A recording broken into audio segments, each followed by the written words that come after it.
the the blueprint, the game plan was made in the 80s.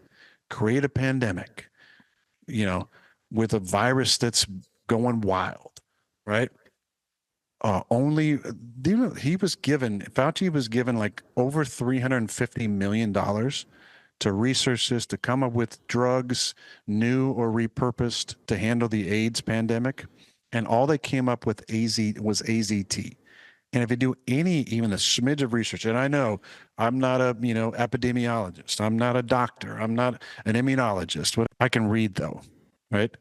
And I can learn and look things up just like any normal person. I can do my own research, which was so vilified, to even question authority. But that was the game plan back then. Create an environment where only one thing works. Back then, AZT. Now, remdesivir until we get a vaccine. Chinese spy balloon that was up in the air, lasers, allegedly, and there's been a few other objects that have been shot down. I believe that this has been going on for a long time. Interesting timing on everything. There's a lot of other things going on in the world. What? like what? Well, you're saying you're saying, oh, looky here. Is that what you just said? Bang. That's what you said? Did you hear about the Epstein client list about to be released too? Whoa, Allegedly, yeah. I assume we have to say, because I'm getting sued by a guy that used to be a starting quarterback in which you were a backup quarterback. But what's that? What are you talking about? There's some files that have some names on it that might be getting released pretty soon. Nothing to see here. No, nothing. Look, there's UFOs flying over. We just shot them down. Johnny Depp trial. Hey, that'll help. That'll do that whole thing. That's what you're saying. Well, there's ideas that some of the noises from the dolphins when they're lovemaking, the frequency of that is actually healing to the body. Nice. So So you're just sticking that Achilles up, sitting on your back porch, just go ahead and hump your way into whistling into my Achilles getting healed. Proceed. Go ahead. I'm going to take my man, RFK Jr. Okay. As an independent. Hell yeah. Right?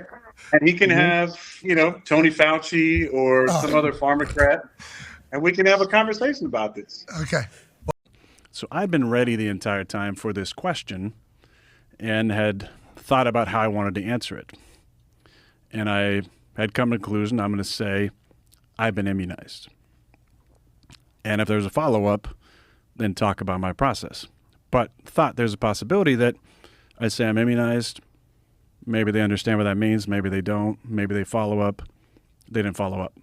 So then I go the season, them thinking, some of them, that I was vaccinated, right? Because the only follow-up they asked was basically asking me to rip on my teammates. Like, what do you say to your teammates who aren't vaccinated? Like, what kind of example do you feel like you're setting, to your teammates who aren't vaccinated? I said, hey, it's everybody's own decision with their body, and we're super healthy individuals. We take care of ourselves. We understand what goes in our bodies, and I don't have any judgment on any decision that a guy makes with their own body, right? I got a platform to speak. Some people hate it. Some people want to shut me up. I mean, I got mentioned as a finalist to be, vice president on a ticket, and they attacked me with some bizarre story from years ago. There was a third-hand account or something. They're terrified. They're terrified of people that think for themselves, that aren't controlled. Mm-hmm. I'm not beholden to anybody. I have a contract that can get cut at any point. I have very few sponsors now. They're all people that I really believe in, that there's some sort of equity investment in it. But I'm not controlled. Nobody controls my messaging. Nobody controls my social media. Nobody can control me. I think for myself. I speak for myself. And that's dangerous to an establishment that wants more power, control, and obedience. And me personally, I'm not ceding any of those to people who don't have my best interest at heart. Saying he just has a regular old injured toe, not COVID toe. I have a fractured toe. I've never heard of COVID toe before. I have no lesions on my feet. That's just a classic case of disinformation. And to prove his point, he even displayed his big toe. Oh, there's no lesions whatsoever.